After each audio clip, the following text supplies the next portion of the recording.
Hi guys.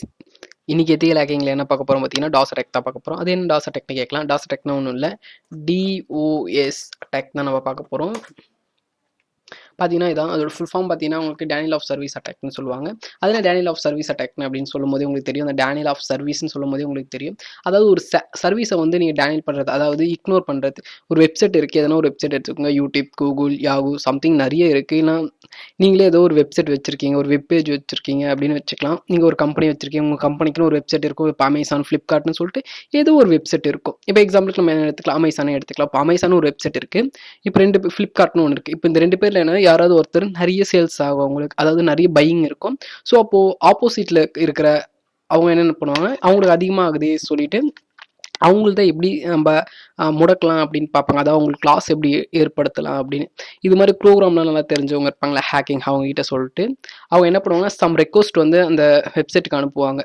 That's மீன் சொல்லணும்னா நிறைய website. இப்போ எக்ஸாம்பிள் உங்கள்கிட்ட சொல்லணும்னா, இப்போ உங்ககிட்ட ஒரு கொஸ்டின் நான் கேட்குறேன்னு வச்சுங்களேன், அதுக்கு நீங்கள் ஆன்சர் பண்ணுவீங்க. இதுவே ஒரு 10 பேர் வந்து ஒரே நேரத்தில் கொஸ்டின் கேட்டால் நம்மளால் ஆன்சர் பண்ண முடியுமா? முடியாது.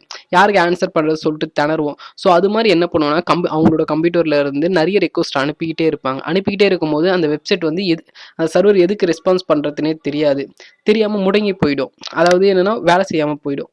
தட் மீன்ஸ் சர்வர் டவுன்னு சொல்லுவாங்க பார்த்தீங்களா. இன்னும் உங்களுக்கு கிளியராக சொல்லணும்னா, எக்ஸாம் டைம்ஸ்லலாம் பார்த்தீங்கன்னா, இப்போ நம்மளோட காலேஜ் வெப்சைட்டுக்கு போகும்போது பார்த்தீங்கன்னா நார்மலாக யூஸ் ஆகும். இதுவே நம்ம எக்ஸாம் டைம்ஸில் வந்து உள்ள என்ட்ரி ஆகலாம் அப்படின்னு சொல்லிட்டு ரிசல்ட் பார்க்கும்போது பார்த்தீங்கன்னா ஒர்க்கே ஆகாது. ரொம்ப லேட் ஆகும், லோட் ஆகும், பேஜ் வெயிட்டிங்லேயே இருக்கும். ரீசன் என்னென்னா, அதுக்கு ஒரு குறிப்பிட்ட அளவு தான் இருக்கும். எக்ஸாம்பிளுக்கு ஒரு 1000 பேர் ஒரு நேரத்தில் யூஸ் பண்ணான்னு வச்சுங்க. இதுவே மொத்த பேரும் ஒரு அண்ணா யூனிவர்சிட்டியே வந்து நீங்கள் அது பார்க்கும்போது அப்போ எத்தனை பேர் வருவாங்க? 1000க்கு மேலே வந்துச்சுன்னா அந்த சர்வர் வந்து 1000 பேருக்கு தான் ரெஸ்பான்ஸ் பண்ணணும். அதுக்கு மேலே போயிடுச்சுன்னா அது முழிக்கும், யாருக்கு ரெஸ்பான்ஸ் பண்ணுறதுன்னு சொல்லிட்டு. அப்போ வந்து ஸ்லோவாகிடும். அப்போ அந்த ஸ்லோவாகும் போது அங்கே வந்து அவங்களுக்கு சேல் வந்து அடிப்படுது. இது வந்து ரிசல்ட்டுன்னு இருக்கும்போது பிரச்சனை கிடையாது. இதுவே ஒரு கம்பெனி, ஒரு பெரிய பிக் கம்பெனி அப்படின்னு இருக்கும்போது அந்த டைம்ஸில் வெப்சைட் ஒர்க் ஆகலாம். அப்போ ஆர்டர் பண்ணுறவங்க வந்து ஆர்டர் பண்ண முடியாது. அப்போ நிறைய கஸ்டமர்ஸ் வந்து வெயிட்டிங்லேயே இருப்பாங்க, ஆர்டர் பண்ண முடியல அப்படின்னு. அப்போ பார்க்கும்போது அவங்களுக்கு லாஸ் ஆகிடும்ல. ஸோ லாஸ் ஆகிடுச்சுன்னா அப்போ அந்த வெப்சைட் யாரும் யூஸ் பண்ண மாட்டாங்க. இதில் போனால் ரொம்ப லேட் ஆகுது, நம்ம இதிலேயே புக் பண்ணிக்கலாம் அப்படின்னு சொல்லிட்டு வேற ஒன்றுத்துக்கு வந்துடுவாங்க. ஸோ இந்த மாதிரி அவங்களுக்கு லாஸை வந்து ஏற்படுத்துவாங்க. அதாவது இன்னும் கரெக்டாக டெக்னிக்கல் ஃபார்மில் சொல்லணும்னா டிராஃபிக்கை வந்து நம்ம அதிகப்படுத்திட்டோன்னு வச்சுங்களேன்.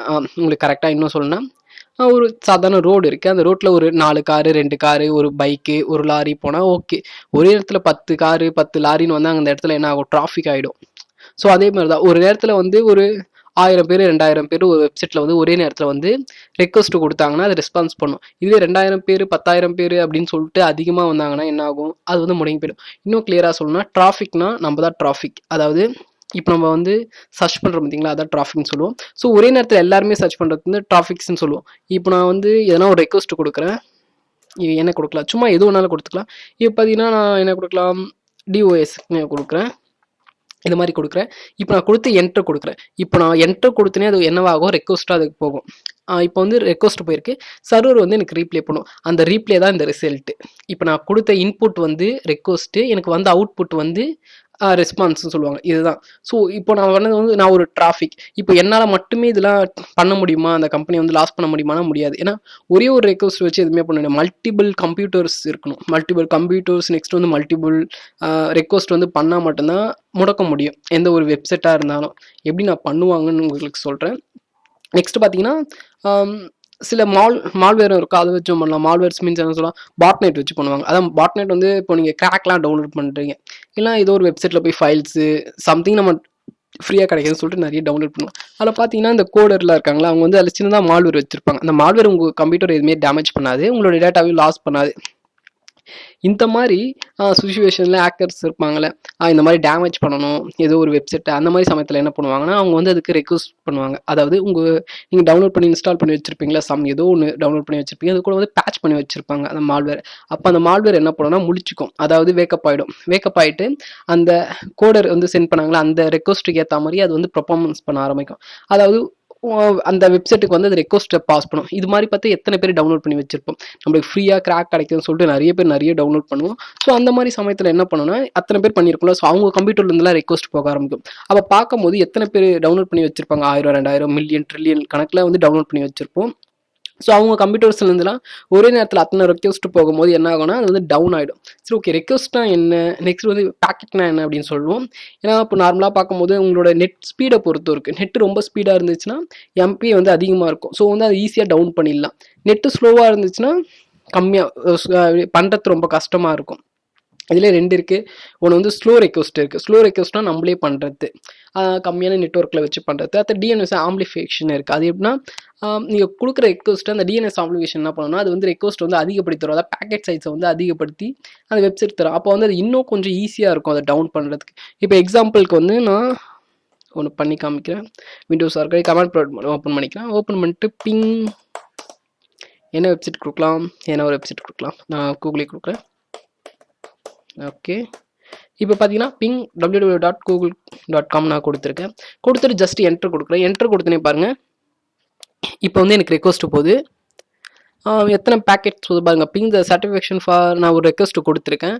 அந்த ரெக்வஸ்ட்டுக்கு வந்து எத்தனை பேக்கெட் போயிருக்குன்னா 4 பேக்கெட் வந்து சென்ட் ஆயிருக்கு. ரிசீவ் ஆனதும் 4 பேக்கெட், லாஸ் வந்து 0 இருக்குது. ஸோ இந்த பேக்கெட்டோட சைஸ் வந்து நம்ம அதிகமாக கொடுக்குறோம். அதாவது 6 இல்லை 1 MB 2 MB அந்த ரேஞ்சில் கொடுத்தீங்கன்னு வச்சுக்கோங்க. நெட்டு ஸ்பீடை பொறுத்து இருக்குது. அந்த ரேஞ்சில் நீங்கள் பேக்கெட்ஸை கொடுத்தீங்கன்னா அது ஈஸியாக நம்ம டவுன் பண்ணுறதுக்கு வந்து ஈஸியாக இருக்கும். ஸோ அந்த மில்லி செகண்டில் பாருங்கள், இது எத்தனை மில்லி செகண்ட் பார்த்தீங்கன்னா 43 மில்லி செகண்ட்ஸ் இருக்குது. மேக்ஸிமம் வந்து 180 மில்லி செகண்ட்ஸ்னு இருக்குது. ஸோ ஒரே நேரத்தில் நம்ம இத்தனை ரெக்வஸ்ட்டை நம்ம கொடுக்கும்போது நீங்கள் ஒரு கம்ப்யூட்டரில் கொடுத்தாலும் பத்தாது. ஒரு 1000 கம்ப்யூட்டர், 10,000 கம்ப்யூட்டர், அதாவது நான் சொன்ன மால்வேர் வந்து நம்ம ஃப்ரீ ஆப்லாம் இருக்குன்னா அதில் வந்து பேட்ச் பண்ணி கொடுத்துருவாங்க.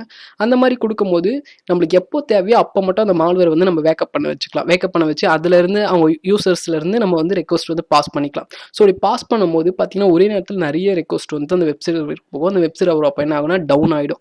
ஸோ ஈஸியாக இந்த மாதிரி தான் லாஸ் பண்ணுவாங்க. இது பேர் தான் DOSன்னு சொல்லுவாங்க. அதான் டேனியல் ஆஃப் சர்வீஸ் சொல்லுவாங்க. இன்னொன்று வந்து DDoSன்னு சொல்லுவாங்க. Distributed the denial of service அட்டாக்னு சொல்லுவாங்க. ஸோ நெக்ஸ்ட் வீடியோவில் இன்னும் கிளியராக பார்ப்போம். அதை எப்படி ப்ராக்டிக்கலாக பார்ப்போம் எப்படி பண்ணுறதுன்னு நான் உங்களுக்கு சொல்லித்தரேன். ஓகே, இந்த வீடியோ உங்களுக்கு பிடிச்சிருக்கும்னு நினைக்கிறேன். தேங்க்ஸ் ஃபார் வாட்சிங்.